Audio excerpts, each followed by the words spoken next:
శ్రీగురుభ్యో నమః. శ్రీకృష్ణాయ పరమాత్మనే నమః. భగవద్గీత మోక్ష సన్యాస యోగంలో ఈరోజు మనం 62, 63 శ్లోకాలను తెలుసుకుందాము. ఇంతకుముందు శ్లోకంలో పరమాత్మ అందరి హృదయాలలో ఉండి తన మాయతో అందరినీ యంత్రంపై ఉన్న బొమ్మల్లాగా ఆడిస్తున్నారు అని స్వామి చెప్పారు కదా. అలా ఆడిస్తున్న ఈశ్వర మాయ నుండి తప్పించుకొని పరమశాంతిని పొందడం ఎలా అని ఈ 62వ శ్లోకంలో వివరిస్తున్నారు. 62వ శ్లోకం. తమేవ శరణం గచ్చ సర్వభావేన భారత తత్ప్రసాదాత్ పరాం శాంతిం స్థానం ప్రాప్స్యసి శాశ్వతం. ఇది శరణాగతి శ్లోకం. సర్వభావేన శరణం గచ్చ.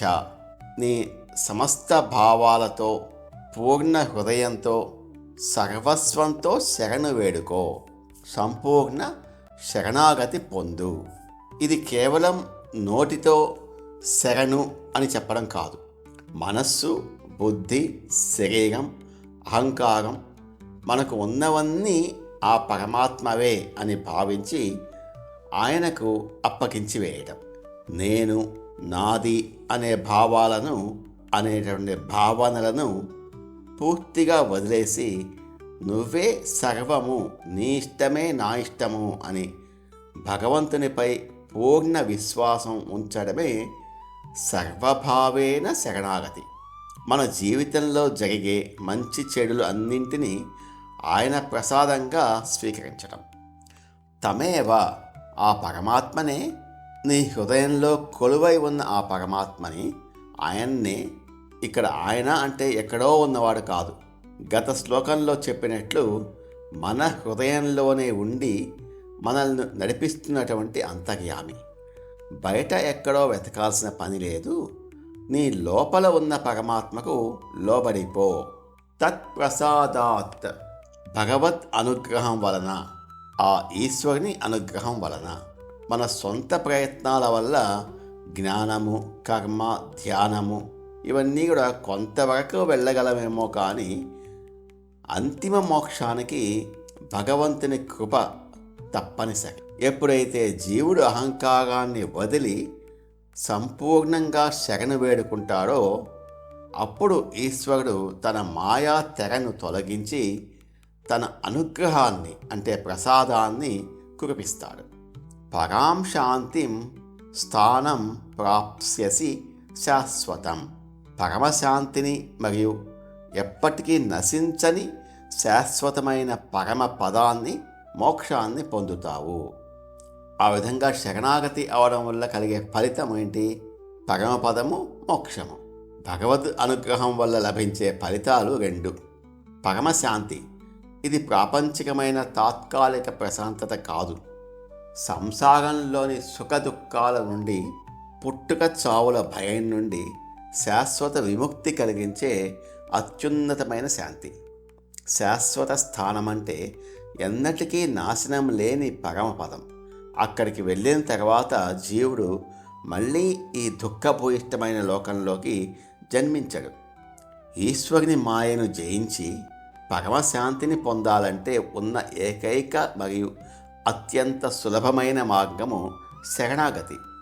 నేనే చేస్తున్నాను అనే అహంకారాన్ని వదిలి మన హృదయంలో ఉన్న ఆ అంతర్యామిని మన సర్వస్వంతో శరణు వేడుకుంటే ఆయన కృప వలన మనం సంసార బంధాల నుండి ముక్తిని, శాశ్వత ఆనందాన్ని పొందుతాం.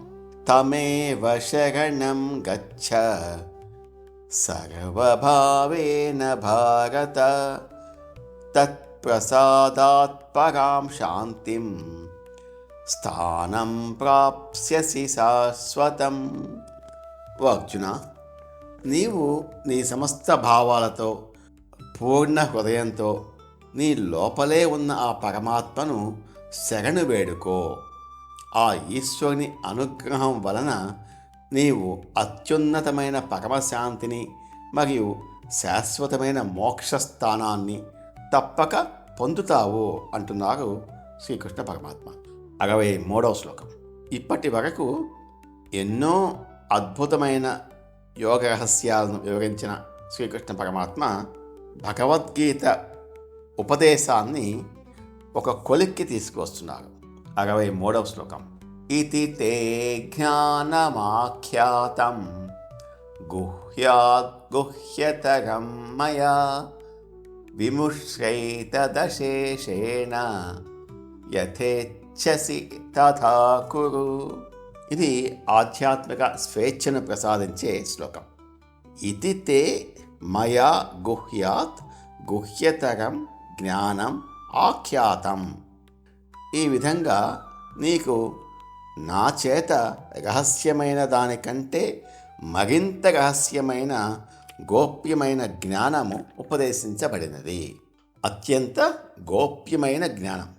2వ అధ్యాయం నుండి ఇప్పటి వరకు కృష్ణుడు కర్మయోగము, భక్తి యోగము, జ్ఞానయోగము, ఆత్మతత్వము, పరమాత్మతత్వము మరియు శరణాగతి వంటి ఎన్నో విషయాలను వివరంగా చెప్పారు. ఇవి సామాన్యులకు అంత సులభంగా అర్థం కానివి. వేదాల సారాంశమైన అత్యంత రహస్యమైన విషయాలు. వాటన్నింటినీ అర్జునుడి మీద ప్రేమతో కృష్ణుడు ఉపదేశించాడు. ఏతత్ అశేషేణ విమృశ్య. దీన్ని అంటే ఈ గీతాశాస్త్రాన్ని సంపూర్ణంగా ఎలాంటి సందేహం లేకుండా విమర్శించి అంటే బాగా విశ్లేషించుకొని లోతుగా ఆలోచించి, నేను భగవంతుణ్ణి కాబట్టి నేను చెప్పింది నువ్వు గుడ్డిగా పాటించేయి అని శ్రీకృష్ణుడు ఎక్కడా ఆజ్ఞాపించలేదు. తాను చెప్పిన విషయాలు అన్నింటినీ సంపూర్ణంగా నీ బుద్ధిని ఉపయోగించి లోతుగా విచారించుకో, విముష్య అని చెప్తున్నారు. ఇది సనాతన ధర్మం యొక్క గొప్పతనం. ప్రశ్నించటానికి, విశ్లేషించుకోవటానికి ఇక్కడ పూర్తి అవకాశం ఉంది. యథా ఇచ్ఛసి తథా కురు. నీవు ఎలా ఇష్టపడితే, నీకు ఏది మంచిది అనిపిస్తే అలా చెయ్యి, అలా ఆచరించము అంటున్నారు. గురువు లేదా భగవంతుడు ఎప్పుడు సరైన మార్గాన్ని, ఆ మార్గంలో వెళితే వచ్చే ఫలితాన్ని మాత్రమే చూపిస్తాడు. కానీ ఆ మార్గంలో నడవాలా వద్దా, ఏ నిర్ణయం తీసుకోవాలి అనే స్వేచ్ఛను మనిషికే వదిలేస్తాడు. అర్జున, నీకు ఏది ధర్మం అనిపిస్తే, నీ వివేకానికి ఏది సరైనది అనిపిస్తే ఆ విధంగా నిర్ణయం తీసుకొని ఆచరించు అని శ్రీకృష్ణ పరమాత్మ అర్జునుడికి అంతిమ నిర్ణయాధికారాన్ని ఇచ్చాడు. అర్జున, నీకు చెప్పవలసిన అత్యంత రహస్యమైన ఆధ్యాత్మిక జ్ఞానాన్ని అంతా చెప్పేశాను. ఇప్పుడు నా ఉపదేశాన్ని ఒకసారి నీ మనసులో పూర్తిగా విశ్లేషించుకో. గుడ్డిగా కాకుండా నీ బుద్ధికి ఏది సరైనది అనిపిస్తే ఆ నిర్ణయం తీసుకొని ముందుకు సాగు అని శ్రీకృష్ణుడు అర్జునుడికి సంపూర్ణమైన స్వేచ్ఛను ఇచ్చాడు. ఇతి తే జ్ఞానమాఖ్యాతం గుహ్యాత్ గుహ్యతరం మయా విమృశ్యైతదశేషేణ యథేచ్ఛసి తథా కురు. అర్జున, ఈ విధంగా రహస్యాల కల్లా అత్యంత రహస్యమైన గోప్యమైన జ్ఞానాన్ని నేను నీకు ఉపదేశించాను. ఈ విషయాలు అన్నింటినీ నీవు సంపూర్ణంగా లోతుగా ఆలోచించి విశ్లేషించుకో. ఆ తర్వాత నీ ఇష్టం వచ్చినట్లుగా నీ వివేకానికి ఏది సరైనది అనిపిస్తే ఆ విధంగా నిర్ణయం తీసుకో అని అంటున్నారు శ్రీకృష్ణ పరమాత్మ. ఓం తస్సత్. నమో భగవతే వాసుదేవాయ.